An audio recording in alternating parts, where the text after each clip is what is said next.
Assalamualaikum warahmatullahi wabarakatuh. Izin memperkenalkan diri, nama Ilyas Suara Firdaus, NRT 2011, Prodi Hukum Keimigrasian C. Baik, pada kesempatan kali ini saya akan mempresentasikan materi setelah ujian tengah semester. Materi tersebut ini diperuntukkan untuk memenuhi tugas hubungan internasional. Terdapat 4 materi. Yang pertama adalah materi sekuritas tradisional dan non tradisional. Lalu yang kedua ada tentang isu lingkungan. Yang ketiga ada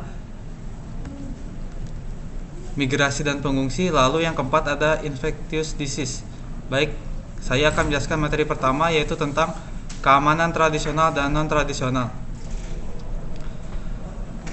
Pertama-tama saya akan menjelaskan tentang definisi keamanan. Keamanan secara umum dapat diartikan sebagai kemampuan mempertahankan diri survival dalam menghadapi ancaman yang nyata. Lalu, keamanan ini telah berkembang. Pertama, dinamika politik global, lalu perubahan konsep keamanan, dan yang ketiga perubahan strategi keamanan. Terdapat 2 bidang dalam sekuritas ini. Yang pertama, high politik, yaitu ancaman militer, dan yang kedua adalah low politik, yaitu ancaman ekonomi sosial atau disebut dengan non tradisional. Perbedaannya adalah yang pertama, high politik ini lebih kepada konflik antar negara yang memang negara juga masih bisa mempreventif atau menanggulanginya. Sedangkan tentang non tradisional, di mana ini sangat baru, yaitu isu-isu yang belum pernah ada sebelumnya dan muncul-muncul yang baru seperti money laundering, drugs trafficking, gender, teroris, dan lingkungan.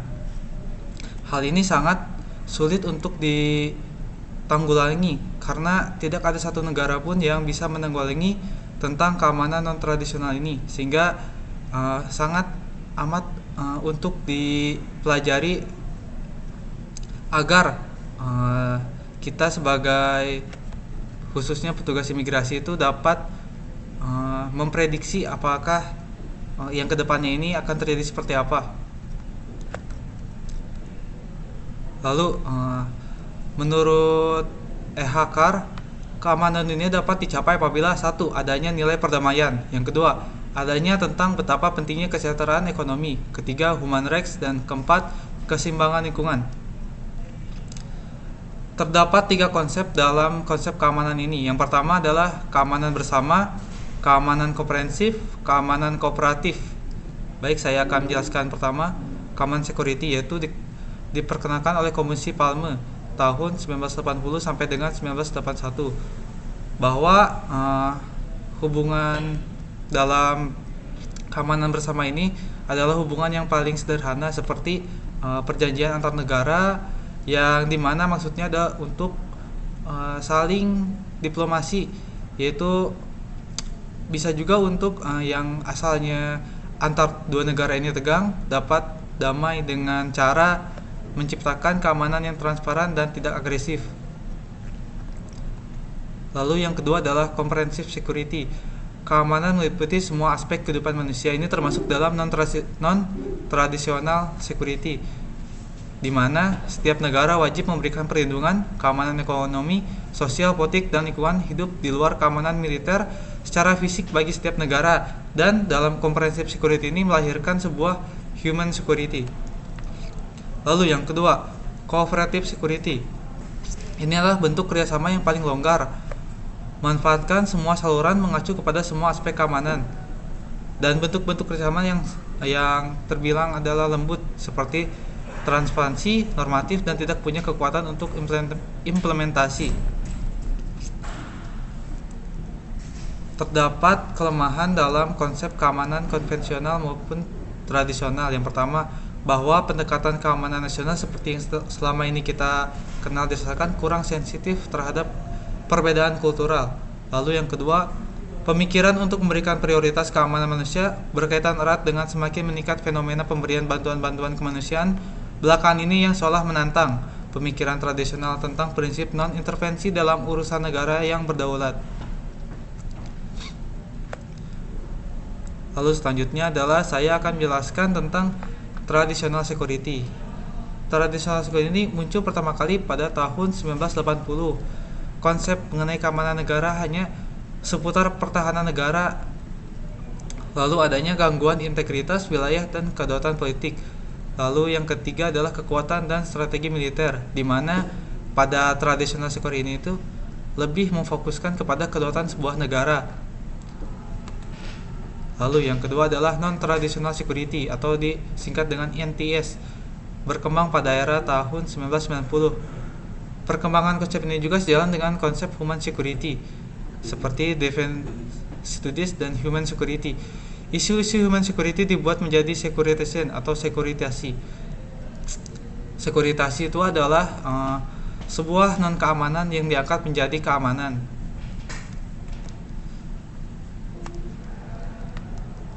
Dalam kategorinya yang perlu dicermati dalam keamanan non-tradisional ini, yang pertama adalah keamanan ekonomi, keamanan pangan, keamanan kesehatan, keamanan lingkungan hidup, keamanan pribadi, keamanan komunitas, dan yang terakhir keamanan politik. Baik, materi selanjutnya adalah tentang New Security Agenda, yaitu Environmental Security Agenda, Climate Change. Pada tahun 1972, United Nations Conference of the Environment in Stockholm, yaitu menggelar konferensi bumi pertama, prinsip-prinsip untuk pelestarian dan peningkatan lingkungan manusia, dan rencana aksi berisi rekomendasi untuk aksi lingkungan internasional seperti sumber daya air, mamalia laut, sumber daya energi terbarukan, hutan, kerangka, hukum lingkungan, dan isu lingkungan dan pembangunan. Lalu yang kedua adalah Convention of Long Range Transboundary Air Pollution tahun 1979. Protokol ini ditujukan untuk mengurangi emisi belerang hingga 30%. Sebagai bukti nyata perubahan iklim akibat polusi udara, mulai terlihat fenomena hujan asam di Eropa dan Amerika. Lalu tahun 1988, pemanasan global dan pemenisan lapisan ozon semakin meningkat, debat internasional dan agenda politik. Lalu yang ini ada agenda 21, adalah deklarasi tentang lingkungan pembangunan di seluruh dunia melalui aspek ekonomi dan sosial. Lalu yang paling berpengaruh adalah The Kyoto Protocol to the UNFCCC tahun 1997, yaitu tindakan paling berpengaruh yang tujuannya adalah mengurangi emisi karbon dioksida dan gas rumah kaca minimal 5% di bawah tingkat 1990. Lalu materi selanjutnya adalah tentang pengungsi dan migrasi. Hal ini sangat berkaitan, di mana pengungsi ini adalah seorang yang mencari keamanan di negara lain dikarenakan di negara asalnya terancam nyawanya, baik itu antar akibat perbedaan ras, agama, kebudayaan, dan yang lain-lain. Indonesia dalam hal keimigrasian itu menerapkan kebijakan selektif, yaitu hanya orang asing yang memberikan manfaat serta tidak membahayakan keamanan dan ketertiban umum diperbolehkan masuk dan berada di wilayah Indonesia. Dalam sudut pandang dalam melihat migrasi manusia terdapat 3, yaitu temporary, yaitu seperti orang asing yang mengunjungi Indonesia untuk berkunjung wisata. Lalu yang permanen adalah untuk menetap hidup tempat tinggal di Indonesia sebagai warga negara Indonesia. Lalu yang kedua adalah terdapat pilihan atau dipaksa. Pertama adalah migran dan asylum seeker atau refugee, karena mereka ini memang terpaksa karena negara asalnya tidak dapat memberikan pengamanan kepada mereka. Dan yang ketiga ini adalah yang legal dan ilegal. Yang legal itu yang jelas adalah orang asing yang masuk dengan keimigrasian di TPI, dan yang ilegal ini adalah orang asing yang masuk dalam jalan tikus.